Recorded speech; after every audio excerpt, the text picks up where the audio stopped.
आप सब होली के इस पावन महोत्सव में पधारे। कल होली का भी रंग है और जिसको हमने प्रारंभ किया है पूर्णिमा के दिन ठाकुर जी के साथ, प्रिया कांजू के साथ हम पूर्णिमा की रात्रि रहें। कीर्तन जो प्रारंभ किया है ये भी कल होगा, क्योंकि कल पूर्णिमा की रात है और पूर्णिमा की रात्रि में ठाकुर के साथ कीर्तन होगा। कीर्तन का जो समय होगा वो हम आपको खूब नृत्य करेंगे, रंग भी लगाएंगे, गुलाल भी उड़ाएंगे, उस रात्रि में भी उड़ाएंगे।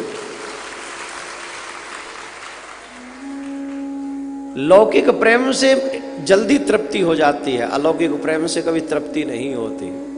श्रीमद् भागवत में कहा है सदा सेव्य श्रीमद् भागवती कथा पिबत भागवतम रसमालयम मुहुरहो रसिका। मुहुरहो मतलब और पिपासा बढ़ाओ, पीते ही रहो।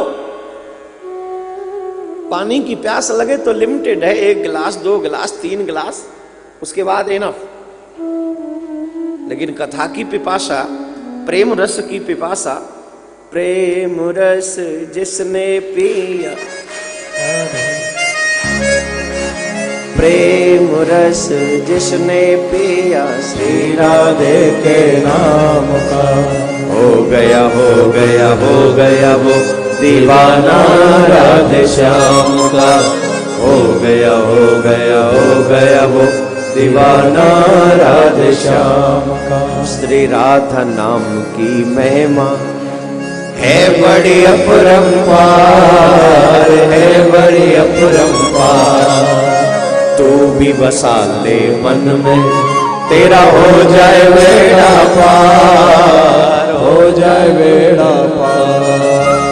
जिसने भी सुमिरन किया गुरु के दिए नाम का, जिसने भी सुमिरन किया गुरु के दिए नाम का, हो गया हो गया हो गया वो दीवाना राधे श्याम का। हो गया हो गया हो गया वो दीवाना राधे श्याम का। प्रेम रस जिसने पिया। एक बार पुनः आप सबसे आग्रह कर रहा हूं, होली के रंग में मदिरा का सेवन आप मत कीजिएगा, किसी भी नशे को स्वीकार मत कीजिएगा। ये आपका शरीर, ये आपका सुंदर तन मेरे ठाकुर ने दिया है और ठाकुर की होली किसी नशे के साथ नहीं हो सकती। ठाकुर की होली तो प्रेम रस के साथ होनी चाहिए। और प्रेम रस ये है, सुबह से लेकर शाम तक, शाम से लेकर रात तक, रात से लेकर सुबह तक, सुबह से फिर शाम तक, तुझे प्यार करूं, तुझे प्यार करूं, तुझे प्यार करूं, तुझे प्यार करूं। और इतना प्रेम तो सिर्फ आप भगवान से कर सकते हो और किसी से नहीं कर सकते, मैं गारंटी से कहता हूं। अच्छा, आपको कोई बात कहे कि जाओ भैया तुम 12 घंटे कंटिन्यू क्रोध करके दिखाओ, किसी को गाली देते रहो 12 घंटे लगातार, रुकना नहीं है, स्टॉप नहीं होना है।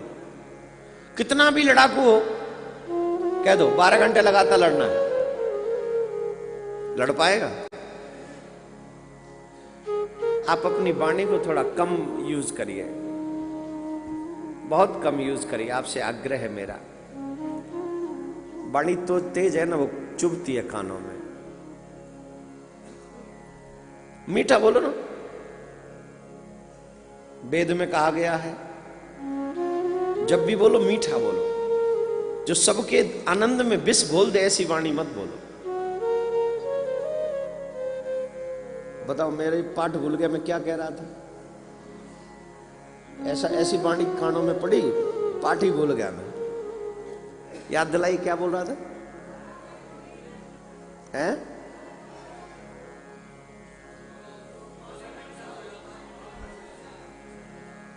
मालूम, चेक कर रहा था, ध्यान से सुन भी रहे हो कि नहीं? ये चेकिंग होती है टीचर की, नहीं? 12 घंटे आप क्रोध नहीं कर सकते क्योंकि आपका स्वभाव नहीं है क्रोध करना, आप उसकी औलाद नहीं है। आपका स्वभाव हो ही नहीं सकता कि आप क्रोध करो, आप फाइट करो। ये तो कभी कभार करते हो, और कभी कभार इंसान वो करता है जो उसके फितरत में नहीं है, जो उसके बीज में नहीं है। आपसे कहा जाए 12 घंटे प्यार करो तो आप कर सकते हो। आपसे कहा जाए 12 घंटे लगातार शांति बना के आप रख सकते हो। अशांति 12 घंटे लगातार नहीं रख सकते। क्यों? क्योंकि मैं जिसकी औलाद हूं वो प्यार का सागर है। आप जिसकी औलाद हैं वो प्यार का सागर है। वहां सिर्फ प्रेम लुटाया जाता है, प्रेम की वर्षा होती है। पिबत भागवतम रसमालयम, वो रस कौन सा है? वो प्रेम का रस है। वो रस कौन सा है? वो समर्पण का रस है। वो रस कौन सा है? मेरे ठाकुर से अपनत्व का रस है। वो जो ठाकुर का हो जाए वो न रात देखता है, न दिन देखता है, न सुबह देखता है, न शाम देखता है। जब फुर्सत होती है तो बस हरि को और हरि के नाम को देखता है। तो पिबत भागवतम सदा सेव्यः, हमेशा श्रवण करो भगवान का भजन, हमेशा श्रवण करो भगवान का नाम, हमेशा जाप करो। कथा तो कहना है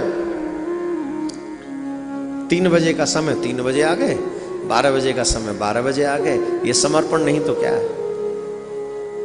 ये ठाकुर की कथा सुनने की लालसा नहीं तो क्या है?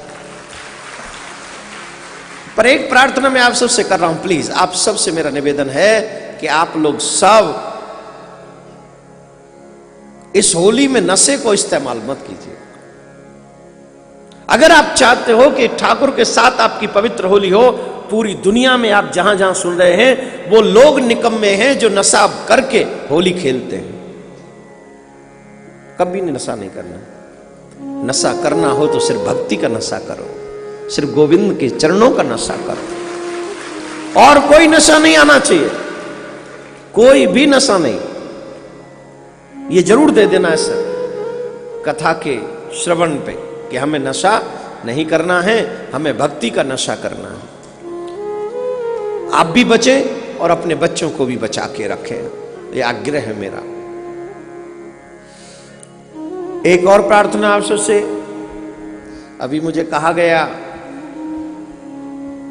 कि उस आश्रम का नाम रख दिया जाए। आश्रय तो सिर्फ वहीं मिलता है, सच्चा आश्रय वहीं मिलता है जहां ठाकुर की कृपा होती है, जहां ठाकुर होता है। सच्चा आश्रय, दुनिया का आश्रय सच्चा नहीं है, वो तो दिखावा है। कभी ना कभी तो छूट ही जाएगा दुनिया का आश्रय।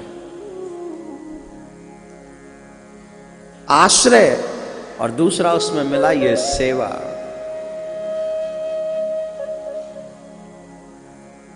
सेवा कैसी? बोले जो ईश्वर के लोगों की सेवा जहां पर हो, जहां करनी है, ऐसा उद्देश्य हो। सदन जो ठाकुर का भवन जहां रहता हो, जहां भक्ति जहां है, जहां ठाकुर बसता हो, तो उस का नाम मेरे दिमाग में जो ठाकुर उपजा रहे हैं वो है आश्रय सेवा सदन।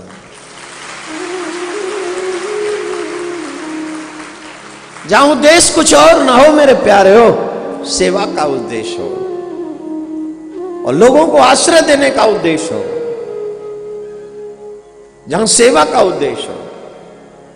सेवा जाति पात से ऊपर उठकर, सेवा मानवता की, सेवा आने वाले भविष्य की, सेवा उन बाल गोपालों की जो सिर्फ कृष्ण के हवाले होकर ही, सहारे होकर ही इस दुनिया में आ रहे हैं।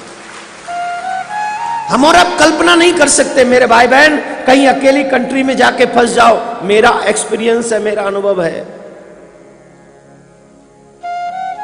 जब किसी कंट्री और में चले जाओ जहां आपको कोई पूछने वाला ना हो, जब आप अकेले रहते हो, तो आपका रोने का मन करता है कि मैं यहां क्यों आ गया, मेरा कोई नहीं है यहां, मुझे कोई पूछने वाला नहीं है। पूछना छोड़ो, कोई हाय हेलो करने वाला नहीं। तो मेरा खुद का एक्सपीरियंस है, जब हम पहले बाहर गए थे उतने लोग पहचानते नहीं थे, ये इधर की नहीं, बहुत पहले की बात है, तब आस्था पे भी हम नहीं आए, एक बार तब चले गए थे हम, तो कोई जाने ना कोई पहचाने, अकेले पूरे दिन हो जाए पड़े पड़े, तो वो जो फील हुआ, हमारे तो भारत में माँ है, पिता है, परिवार है, आप है, सब है, इसके बावजूद भी हमने ऐसा फील किया, तो जिनका कोई, वो क्या फील करते होंगे। ऐसे लोगों को गोद ले लो, ऐसे लोगों की सेवा करो, ऐसे लोगों को भारत का भविष्य बना डालो। आज इस व्यासपीठ से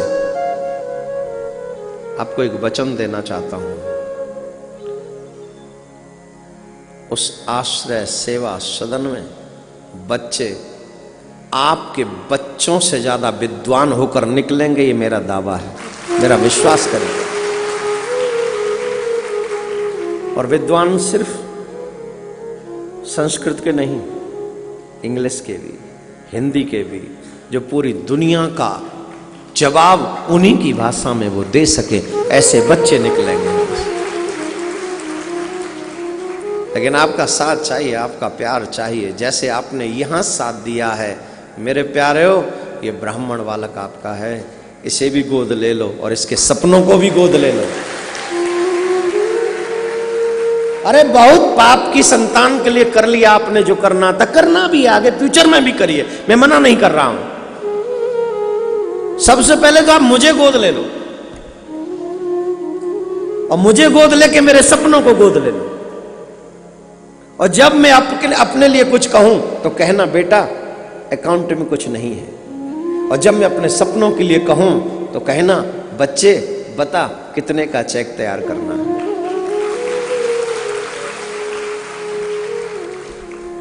मेरे लिए मत करना, लेकिन मेरे सपनों के लिए जरूर करिए। क्यों? क्योंकि सपने मैं नहीं, मेरे गोविंद ने मुझे दिखाया है, मेरे गोपाल ने मुझे दिखाया। तो I hope you understand my feeling, then always you are supporting me, I know very well. आप लोग सब सपोर्ट कर रहे हैं, उसके लिए व्यासपीठ से शुभकामना है। मेरा ठाकुर कृपा करे, आपके खजाने, कितनी भी नोटबंदी होती रहे पर आपके खजाने पे कोई असर ना पड़े, बढ़ता रहे, चकाचक बढ़ता रहे और बढ़ता रहे। तो आश्रय सेवा, क्या नाम होगा? क्या नाम होगा? आश्रय सेवा। आगे हम लोग उसको धाम में भी बदल देंगे, जहां ऐसे बाल गोपाल होंगे वो धाम तो होगा ही। तो आश्रय सेवा सदन उसका नाम रहेगा। ऐसा ठाकुर जी ने प्रेरणा अभी अभी जस्ट दी है, तो आप सबने सुना उसको। कथाक्रम प्रारंभ करें। परम श्रद्धेय श्री सुखदेव जी महाराज गंगा के तट पर विराजमान हो राजा परीक्षित को कथा श्रवण कराते हैं। सप्तम दिवस की कथा। भगवान ने 8 विवाह अलग अलग किए। रुक्मणी जी का हरण किया, और रुक्मणी जी का हरण करके ठाकुर ले आए, और रुक्मी का भाई नहीं चाहता था कि रुक्मणी जी का विवाह हो कृष्ण के साथ, तो बलराम जी महाराज ने उन्हें रोक दिया। बलराम जी महाराज ने उन्हें परास्त किया, और वहीं पर भोजकट, जहां पर रुक्मी को परास्त किया गया, वहां पर भोजकट नाम का शहर बनाया गया, निर्माण किया गया, और वहीं पर विवाह हुआ ठाकुर जी का भोजकट नगर में। 8 विवाह अलग अलग हुए। दूसरा विवाह जामवंती के साथ में हुआ। किसके साथ में? जामवंती के साथ में इसलिए हुआ क्योंकि भगवान को एक आरोप लगा कि इन्होंने वो मणि चुरा लिए द्वारकाधीश। अच्छा एक बात है, ये संसार वाले बड़े एक्सपर्ट हैं साहब, बड़े एक्सपर्ट हैं। दुनिया वालों को बात बनाने में एक क्षण भी देर नहीं लगती, तुरंत शुरू हो जाते हैं, तुरंत। थोड़ी सी बात कहीं मिल जाए बस शुरू। जैसे ही भ्रम हुआ कि द्वारकाधीश ने मणि चुराई है, द्वारका में अफवाह फैल गई, अरे भैया हमने तो सुना ही था, हमें तो पहले से ही पता था। जो व्यक्ति बचपन में माखन चुराए उसकी चोरी की आदत बदलेगी थोड़ी। वो तो है ही है। ऐसे ही है वो तो। कहते ना चोर चोरी छोड़ देता है पर हेरा फेरी नहीं छोड़ता। अब देखो तो सही, बचपन में माखन चुराते थे, अब हीरा जवाहरात चुराने, अब मणियां चुराने लग गए। भैया आदत नहीं बदलती है, आप पूरे अफवाह फैल गई। भगवान बोले न लेना कछु न देना कछु, लेना न देना, और जे खामा खामे जबरदस्ती को जे आरोप लग गए। तो जब ठाकुर जी चले गए, सबने लेके गए, भाई चलो चेक करो कौन ले गो आए। तो वहां गए, जामवन जी की गुफाई बड़े अंधेरे से में, तो वहां जामवन जी की लाली खेल रही वह मणि थे। जब लाली खेल रही तो ठाकुर जी ने कही लाली है मणि है हमें दे दे। झट जामवन जी आ गए, हमारी गुफा में कौन आ गया, बड़ा जोर से मुष्टिका का प्रहार किया। ठाकुर जी बोले कमाल कर रहे हो, हम तो राजीते मांग रहे हो और तुम प्रहार कर रहे हो। जब ठाकुर जी ने भी 4 जड़े, उनने दिए 2, ठाकुर जी ने जड़े 4। अब तो 27 दिन तक युद्ध चलो महाराज। जट जामवन जी की नस नस ढीली है गई। जामवन जी की नस नस बोले हरी हरी। बोले मैं पहचान लिया प्रभु, आप हमारे राम जी हो। बोले अब पहचान इतनी देर में? बोले महाराज जब तक आदमी के सब बल ठंडे ना है जाए, जब तक राम याद कहां। तो जैसा कि मैं आपको कई बार बता चुका हूं कि भगवान श्री कृष्ण ने 16,108 विवाह किए, और कई लोगों को बार बार एक भ्रम होता है कि भगवान ने इतने विवाह क्यों किए। तुम भगवान को नहीं जान सकते, हम भगवान को नहीं जान सकते। भगवान को समझने के लिए कृष्णात् परम किमपि तत्त्वमहं न जाने, श्री कृष्ण को समझना हम सबके लिए आसान नहीं है। सच यह है कि हम एक पत्नी जब रखते हैं, एक पति जब हमारे होते हैं, तो हमको और आपको पता चल जाती है कि गृहस्थ कैसी है, पता चलता है कि नहीं। लेकिन भगवान श्री कृष्ण ने इतने विवाह किए क्योंकि उसके पीछे प्रयोजन था धर्म की रक्षा। क्या प्रयोजन था? जोर से बोलिए।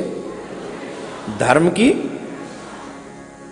जैसा कि मैं आपको बार बार बताता आया हूं, श्री कृष्ण चाहे भगवान श्री राम किसी भी रूप में आए, आज कलयुग है और इस कलयुग में जीव धर्म को बड़े हल्के में ले रहा है। यह विषय नहीं होना चाहिए। धर्म को आप इतने हल्के में नहीं ले सकते। तुमसे धर्म नहीं है, धर्म से तुम हो। तुम्हारी वजह से धर्म की पहचान नहीं है, धर्म की वजह से तुम्हारी पहचान है। राम की पहचान तुमसे नहीं है, तुम्हारी पहचान राम से है। आज व्यक्ति धर्म को इतने हल्का में लेता है, इतना। पहले जीवन में एक भी पाप हो जाता था तो जीवन भर पर्यंत व्यक्ति रोता रहता था कि मुझसे पाप हुआ है। आज जीवन भर पाप करता रहता और फिर भी उसे पछतावा नहीं होता।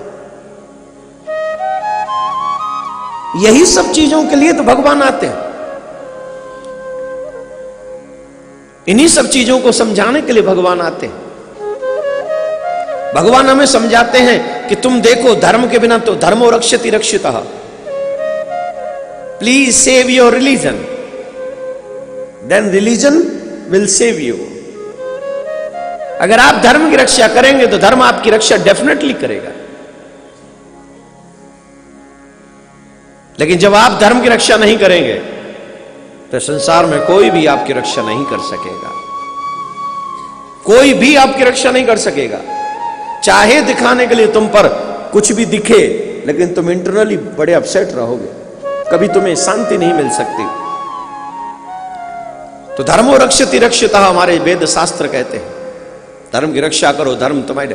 तो भगवान किस लिए आते हैं? यदा यदा धर्मस्य ग्लानिर्भवति भारतः अभ्युत्थानम् अधर्मस्य तदात्मानं सृजाम्यहं परित्राणाय साधूनां विनाशाय च दुष्कृतां धर्म संस्थापनार्थाय संभवामि युगे युगे।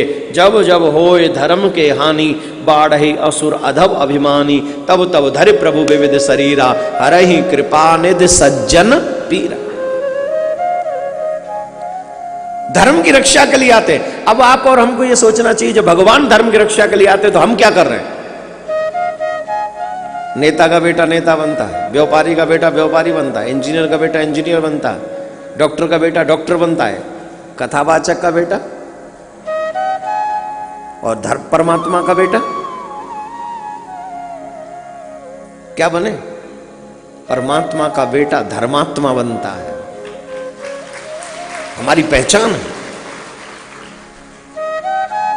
आधे से ज्यादा जीवन हम दोषारोपण में निकाल देते हैं, वो ऐसा है, वो वैसा। अरे क्यों तुम उस पर टाइम खराब कर रहे हो भाई? अपने ऊपर टाइम स्पेंड करो ना। क्यों नहीं तुम सोचते कि तुम कैसे हो? क्यों तुम्हें समझ नहीं आती कि तुम कैसे हो? बजाय उसके अंदर झांकने के अपने अंदर झांको। मैंने शुरू में एक शेर बोला था, याद हो तो, जिंदगी में जिंदगी का राज जाना चाहिए, जिंदगी में जिंदगी का राज पाना चाहिए, जिंदगी में जिंदगी को मुस्कुराना चाहिए, जिंदगी में जिंदगी का राज पाना चाहिए, जिंदगी में जिंदगी को मुस्कुराना चाहिए, जिंदगी में जिंदगी की शर्त अगर पूरी न हो, जिंदगी में जिंदगी की शर्त अगर पूरी न हो तो जिंदगी में जिंदगी को रूठ जाना चाहिए, जिंदगी में जिंदगी से रूठ जाना चाहिए।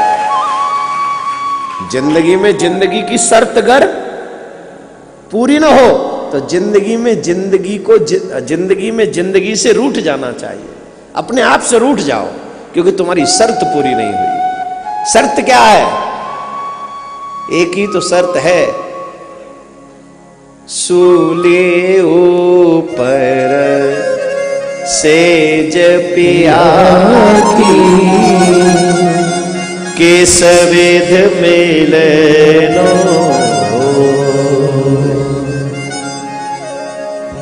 एरी में तो प्रेम दीवानी मेरो, दर्द न जाने को। शर्त क्या है? अपने पिया से मिलने की। पिया कौन है? प्रिया कांति ही तो तुम्हारा प्रिया है, और कोई दूसरा पिया नहीं है। तुम्हारा नेचुरल पिया, तुम्हारा यथार्थ या हमेशा वाला पिया। ये संसार में मॉडल चेंज होते रहते हैं, लेकिन संसार को बनाने वाले का मॉडल एक ही है। हम आत्माओं का लक्ष्य एक ही है, परमात्मा, और परमात्मा को पाना ही जीवन की शर्त है। जिंदगी में जिंदगी की शर्त अगर पूरी न हो तो जिंदगी में जिंदगी को रूठ जाना, रूठ जाओ इस जिंदगी से। तू किसी काम की नहीं, तू मुझे मेरे पिया से न मिला सकी। लेकिन इतना बड़ा उद्देश्य हम लोग कहां पालते हैं? हमारी नजर में एक बात मैंने बोली थी, शायद आपने सुनी हो तो, आज का कलयुग का मानव 4 तरीके की जिंदगी जी रहा है और इसी 4 तरीके की जिंदगी में अपना जीवन बर्बाद कर रहा है। If you have time then can I say something? है समय? कैसे जिंदगी व्यतीत करते मालूम? पहली जिंदगी कुत्ते की तरह है, एक दूसरे से लड़ते हुए जिंदगी बर्बाद करते हैं। दूसरी जिंदगी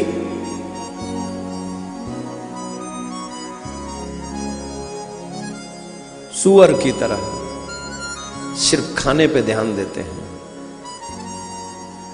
पहली जिंदगी कुत्ते की तरह, दूसरी जिंदगी सूअर की, जो भी मिले बस खाओ, दूसरे का भी मिले छीनो खाओ, और खाओ भी अच्छा नहीं, गंदा खाओ। अच्छा नहीं खाना है, गंदा खाओ। ये संसार में सूअर ही ऐसा है जो मल खाता है। उसी सूअर की तरह हम हैं। भगवान ने हमें फ्रूट्स दिया, भगवान ने हमें अन्न दिया, भगवान ने हमें वेजिटेबल्स दिए, सब्जियां दी, सब कुछ दिया। इसके बावजूद भी हमें एग खाना है, इसके बावजूद भी हमें अंडा खाना है, उसकी माई मीट खाना है। वो क्या बोलते हैं, कौन सा लेग होता है? वो सुअर की तरह जिंदगी है, हमें सिर्फ गंद ही खाना है। एक जिंदगी ऊंट की तरह, थोड़ा सा मान सम्मान पद प्रतिष्ठा मिल जाए तो ऊंट की गर्दन जैसे ऊंची होती है, वैसे हम फिर किसी को प्रणाम नहीं करते। फिर हम ऊंट की तरह सर ऊंचा करके सब कुछ, किसी को, सबको छोटा समझते हैं और अपने आप को बड़ा समझते हैं। वो एक जिंदगी हम ऊंट की तरह जीते हैं। ये तीनों चीज जो मैंने बताई वो पशु ही हैं।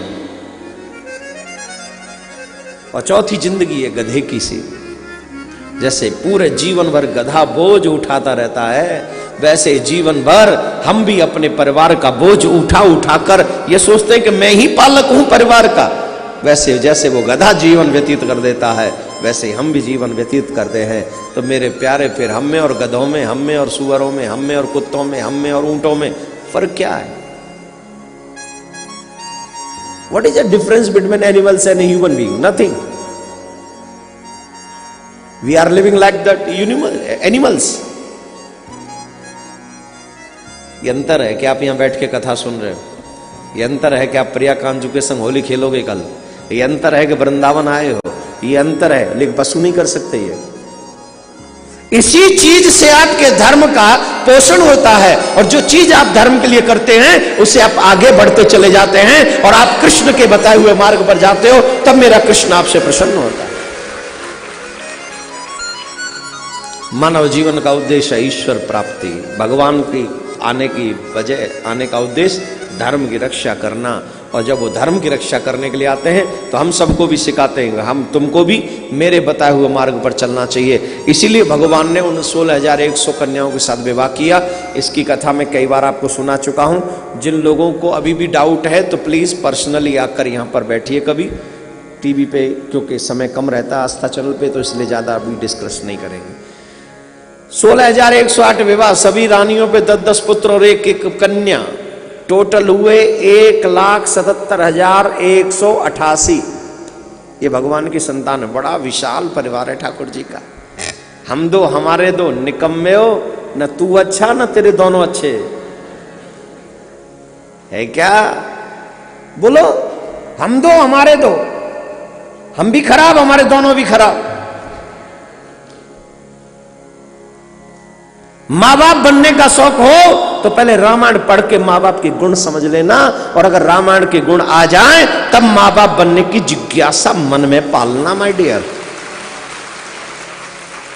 रामायण सिखाती है बेटा कैसे हो, रामायण सिखाती है बाप कैसा हो, रामायण सिखाती है माँ कैसा है, रामायण सिखाती है हमारी बेटियां कैसी हों।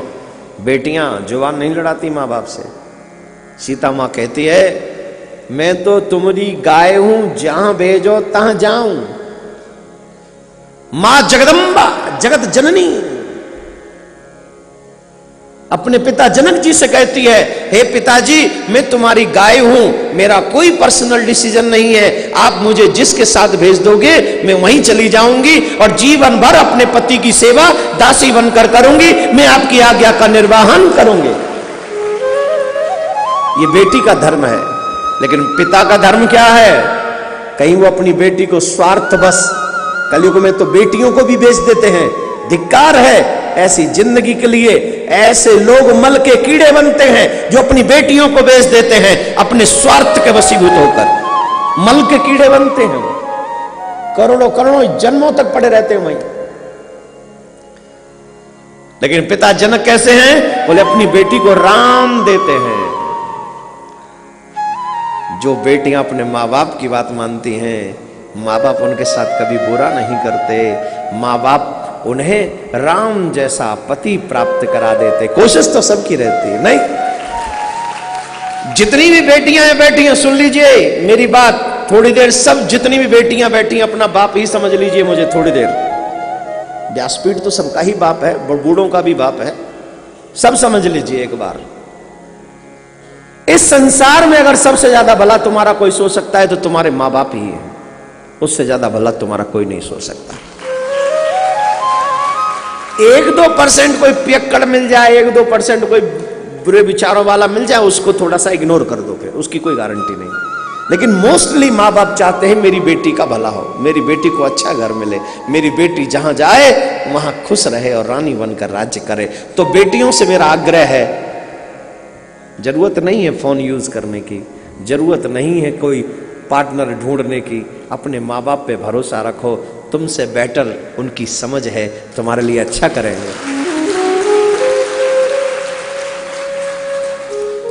वो सिखाते हैं बेटी कैसी हो, रामायण, बेटा कैसा हो, हमेशा मुंह ठड़ा के ना बैठा रहे, इकलौता है तो हमेशा मुंह फुला के ही बैठा रहे।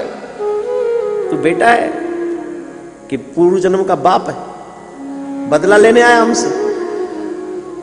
भाई बदला लेना है तो वैसे बोल दे, सपूत वो है, पिता ने कह दिया दोपहर के 12 बजे धूप में खड़ा रहे, बोले यस डैड आई विल, मैं यहीं खड़ा हूं। तो क्या तुम्हारे पांव जलेंगे? नहीं, अगर जलन महसूस भी हुई तो तेरे पैरों को नहीं, तेरे पिता के दिल को होगी प्यारे, तेरे पिता के दिल को होगी। प्लीज ओबे योर पेरेंट्स वर्ड्स, अपने माँ बाप की आज्ञा का पालन कीजिए, यही सबसे बड़ा धर्म है। ये थोपिए मत कि मैं डैडी ये सर्च कर लाया ना, डैडी जो आप कहेंगे मैं वो करूंगा, आप जो कहेंगे मैं वही करूंगा। जब आपकी ऐसी विचारधारा बन जाएगी, मैं गारंटी से कहता हूं मेरा ठाकुर आपका भला करेगा, कल्याण करेगा, आप यशस्वी होंगे। इस कथा में मेरा प्रभाव इसलिए भी है क्योंकि हमारे भी परिवार के बच्चे यहां बैठकर कथा सुनते हैं, और ये ठाकुर जी की कृपा है कि उन बच्चों को भी ये ललक रहती है कि हमें भी जाके कथा सुननी है। वरना कथावाचकों के घरों में ये ललक नहीं रहती है कि कथा सुनना है, वो कहते रोज सुनते तुम्हारे परेशान हो गए, बैठो यार तुम लोग घर पे। लेकिन टच वो ठाकुर जी की बड़ी कृपा है कि यहाँ, और यहाँ से तो सभी हमारे बच्चे हैं जो सामने बैठे, सब जो टीवी पे सुन रहे, सब व्यासपीठ सबको एक दृष्टि से देखती है। तो आप सबके कल्याण के लिए तो कथा होती है मेरे प्यारे, आप सबका भला हो जाए, यही तो कथा चाहती है। भगवान ने कथाओं का प्राकट्य किस लिए कराया? हम सबके कल्याण के लिए कराया, वरना कोई जरूरत ही नहीं सुखदेव जी को भेजने की। परीक्षित का तो कल्याण घर में ही दर्शन होने जैसे हो गया था। क्या परीक्षित को काल मारेगा? जैसे घर में श्री कृष्ण प्राप्त हो गए हों, क्या उसे किसी और प्रकल्प की आवश्यकता है? उसके बावजूद भी भागवत की रचना हम सब के लिए ठाकुर जी ने करवा दी लीला करा के। क्यों? क्योंकि उन्हीं को तो गर्भ में दर्शन हो गया, हमें तो नहीं हुआ। हमारा कल्याण कैसे होगा? हमारा कल्याण इजीली हो सके इसके लिए भगवान ने भागवत जैसा महापुराण हम सबको यहां दिया। तो भगवान ने लीलाएं क्यों की? समझ में आ गई? क्योंकि इतने विवाह इसलिए किए जिससे धर्म की रक्षा हो सके, वरना उन कन्याओं से विवाह कोई नहीं करता। विवाह नहीं करता तो आत्मदाह करती, आत्मदाह करती तो पाप होता, कुमार्ग पर जाती तो सब ये सब चीजें कथाएं कई बार सुनाई मैंने आपको। अभी हम आपको कथा सुनाते हैं। अधिकांश कलयुग के पति पत्नी घर में लड़ते रहते हैं, लेकिन भगवान की इतनी पटरानियां थीं, फिर भी भगवान कभी लड़े नहीं अपनी पत्नियों से। हमेशा खुश और स्माइल उनके मुखमंडल पर।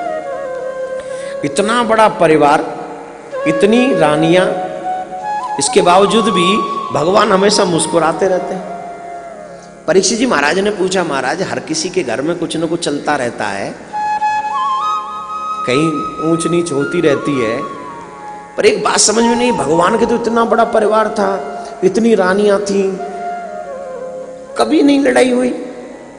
अरे बोले वहां लड़ाई की बात है, एक बार मुख देख ले और इस्माइल देख ले, लड़ने का मन करता है। भगवान से कोई लड़ता नहीं था, पर एक दिन भगवान ने सोचा कि ऐसी जिंदगी चली जाएगी, कुछ तो अलग हटके करें, ऐसी लीला पूरी नहीं करें। तो एक दिन रुक्मणी जी के भवन में गए भगवान और मुंह बनाकर बैठ गए, शांत, विराज जाइए, जहां है वहीं विराज जाइए। अब तो भगवान रुक्मणी जी के भवन में गए और मुंह बनाकर, थोड़ा फुलाकर, थोड़ा कुप्पा बनाकर बैठ गए। और जैसे ही रुक्मणी जी ने देखा, इतने सीरियस, इतना सीरियस तो भगवान को कभी नहीं देखा। रुक्मणी जी परेशान हो गई, झट पंखा लेके आई, हवा करने लगी, मोरछली का पंखा, हवा कर रही हैं, पूछने की हिम्मत नहीं हो रही, हवा किए जा रही हैं। भगवान ने तुरंत प्रश्न किया, तुमने हमसे विवाह क्यों किया? जैसे ही सुना कि तुमने हमसे विवाह क्यों किया, ऐसे लगा जैसे शरीर में से प्राण निकल गए हों रुक्मणी जी को। उनको लगा आज हमसे कोई बहुत बड़ी गलती हो गई।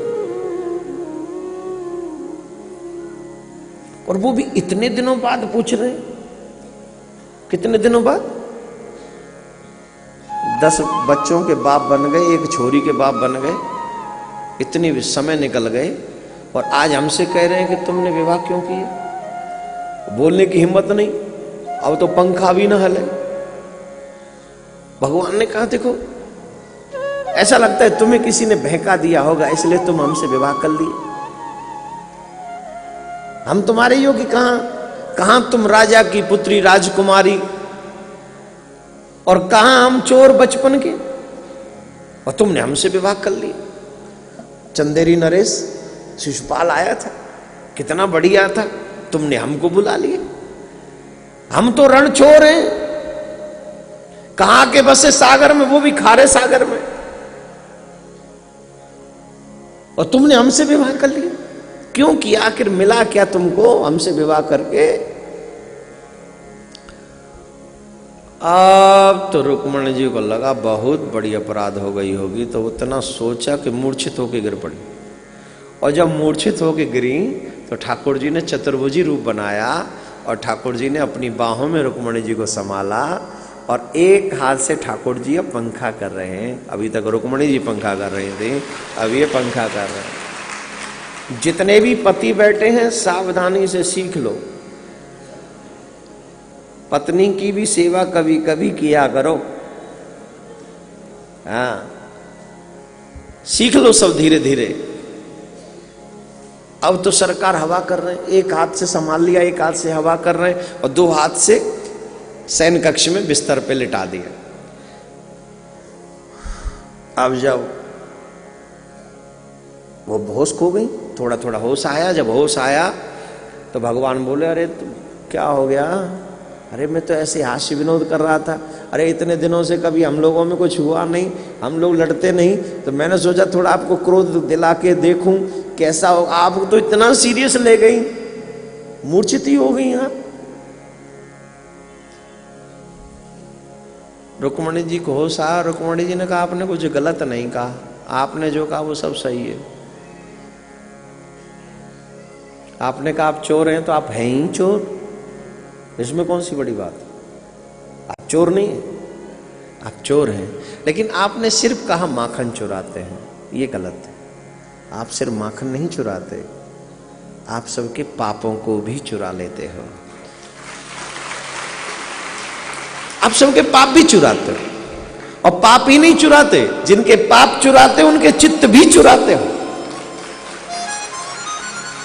चित्त भी चुराते हो, तो आप चोर हो, ये पक्की बात है। आप रण छोड़ हो, ये भी सच है, आप रण छोड़ हो, लेकिन रण छोड़ कैसे हो? किसके लिए रण छोड़ते हो? आप कितने दयालु हो।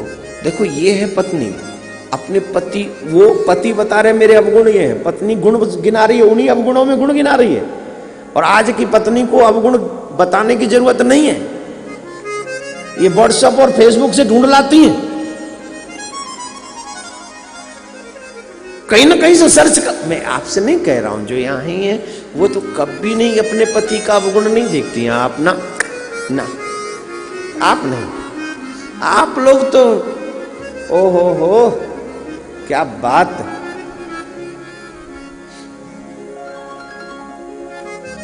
तो महाराज रुक्मणी जी बोली, महाराज आप सही कह रहे हैं, आप चित्त चोर हैं, आप सबका चित्त चुराते हैं। एक बात आपने कही, आप रण छोड़ हैं, तो रण छोड़ किसके लिए बने आप? अपने भक्तों की रक्षा के लिए। आप अपने मान सम्मान की परवाह नहीं करते, आप रण छोड़कर भी भाग जाते हैं, जिससे आपके भक्तों का कल्याण हो सके। आपने कहा कि आप सागर में आकर बस गए, ये भी सच है महाराज, ये सागर तो कुछ भी नहीं है। आप हमेशा अपने भक्तों के हृदय रूपी सागर में निवास करते हैं, आप वहीं वास करते हैं। भगवान कह रहे हैं वाह जी वाह, बड़ा अच्छा किया आपने, हमने इतने अवगुण गिनाए, आपने अवगुणों में से ही गुण निकाल कर हमें पकड़ा दिए। ऐसे ठाकुर जी लीला करते हैं। एक बार का प्रसंग ऐसा भी आता है कि सत्यभामा जी ने नारद जी को कहा कि आप हमारे घर में भोजन पाइए, ठीक है पा लेंगे। दक्षिणा उनको थोड़ा अभिमान रहता है। जो पैसे वाले होते हैं उनकी जेब में, जिनकी जेब में 10-20-50 हजार हो ना तो गर्म रहती है जेब, वह पता चलता है कि इनकी जेब में कुछ होगा। नहीं नहीं, हाँ पता चलता है। जिसकी जेब में कुछ होगा ना उसकी चाल बता देती है कुछ है, और इसीलिए लोग उसी की जेब काटते हैं। इसलिए जेब में लेके मत चला करो, क्रेडिट कार्ड लेके चला करो, चोरी हो भी जाए तो ब्लॉक करा दो। और सत्यभामा जी को थोड़ा था कि मेरे पिताजी रोज 8 बार स्वर्ण ला कर देते हैं, बेटी धनवान की बेटी है। तो नारद जी को भोजन कराया और बोले बताओ महाराज दक्षिणा में क्या लोगे। नारद जी बोले जो मांगेंगे दे दो। बोले हाँ महाराज, द्वारकाधीश की पत्नी है, जो कहोगे सो। बोले द्वारकाधीश को ही दे दो।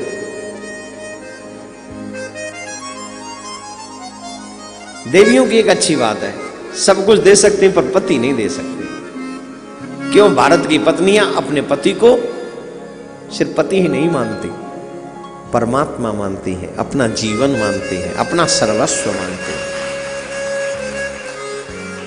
कभी कभी तो पत्नी सुना भी देती हैं, मैं छोड़ के किसके लिए आई हूं, तेरे लिए मैंने अपनी माँ छोड़ी, अपना बाप छोड़ा, अपना भाई छोड़ा, अपना परिवार छोड़ा, अपना खानदान छोड़ा, अपना ये छोड़ा, अपना शहर छोड़ा, यहां आ गई, किसके लिए आई हूं मैं?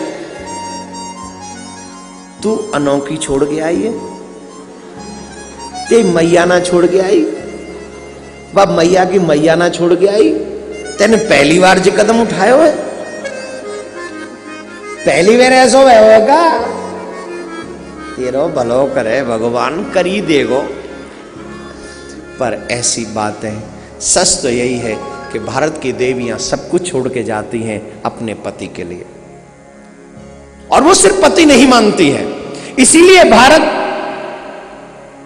की भूमि को मां कहा जाता है।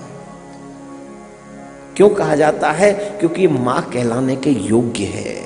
यहां पर ऐसी ऐसी माएं बैठी हैं। तो सभी भारतीय देवियों को बहुत बहुत प्रणाम,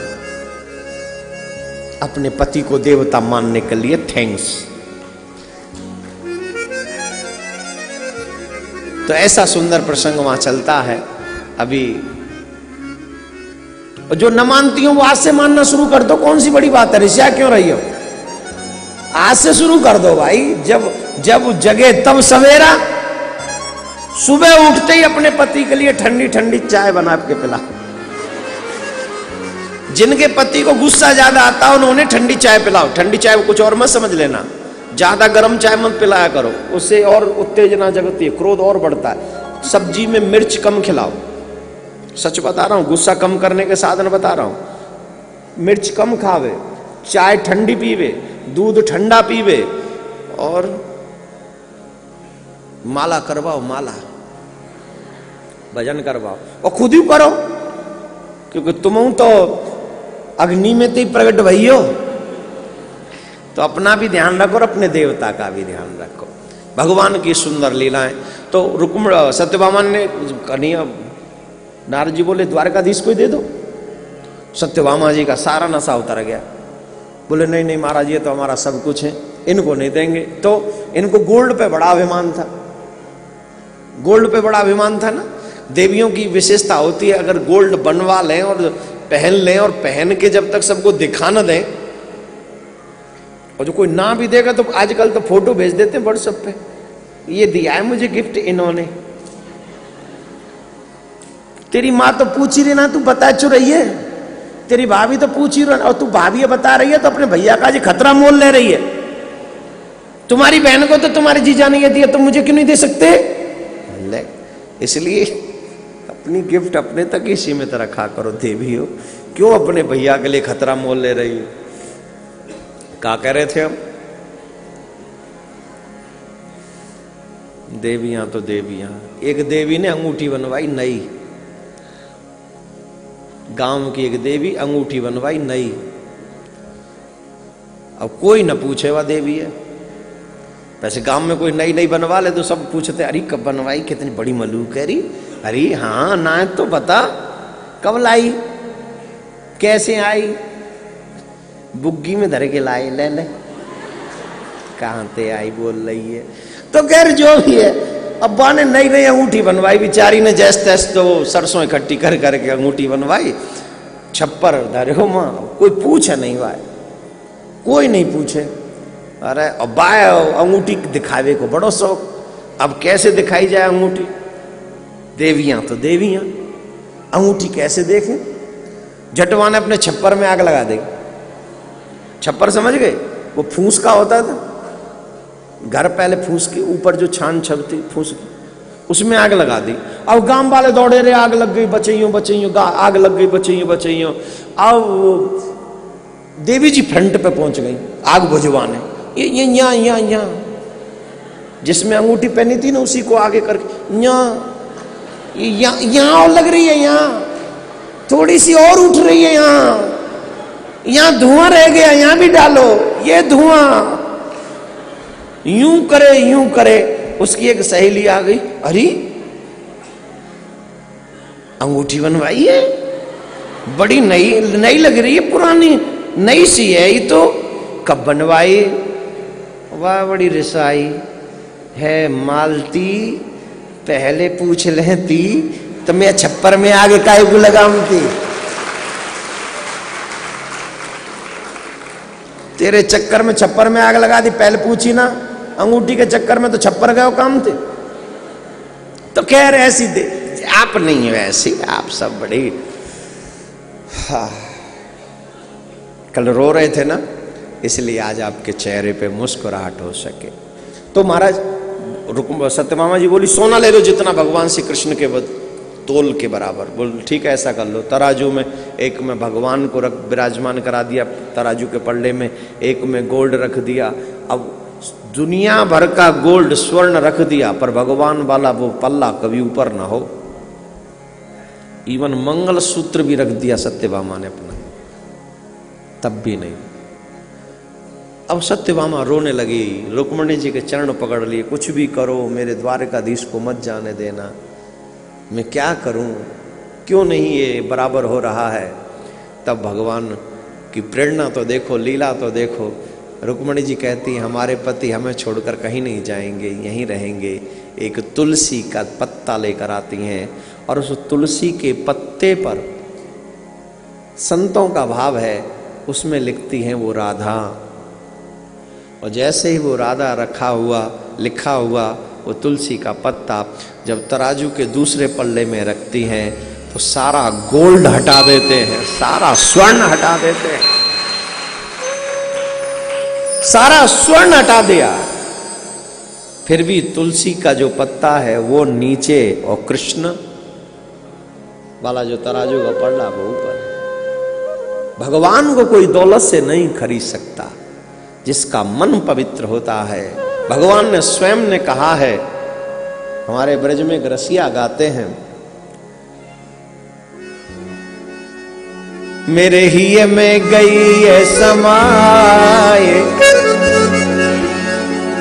हो समाए भगतन की भाव भरी भक्ति, मेरे लिए में गई है समाए, हो समाए भगतन की भाव भरी भक्ति, मेरे लिए में गई है समाए, हो समाए भगतन की भाव भरी भक्ति, मेरे लिए में गई है समाए, हो समाए भगतन की भाव भरी भक्ति, मेरे लिए में गई है समाए, हो समाए भगतन की भाव भरी भक्ति। मेरी जो एक तुलसी दल पे, मेरी जो एक तुलसी दल पे, ओ मेरी जो एक तुलसी दल पे, मेरी जो एक तुलसी दल पे, और बिक जाऊं मैं तुलसी दल पे, और बिक जाऊं मैं तुलसी, और बिक जाऊं मैं तुलसी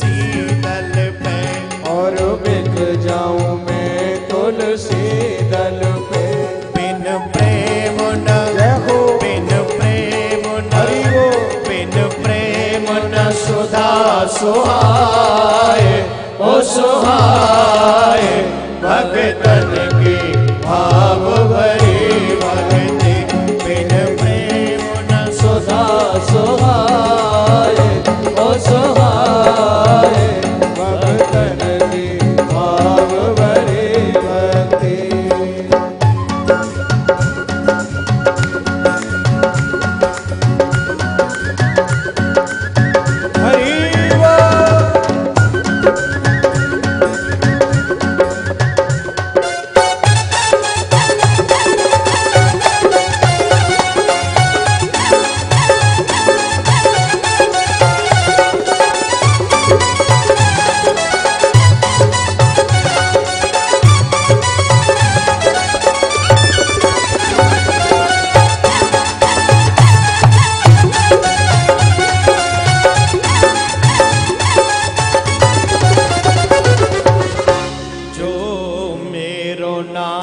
सुमिर लेगो जो मेरो नाम सुमिर लेगो जो मेरो नाम सुमिर लेगो जो मेरो नाम सुमिर लेगो भव सागर से वो तर लेगो भव सागर से वो तर लेगो सुमिरन विन हरि वो सुमिरन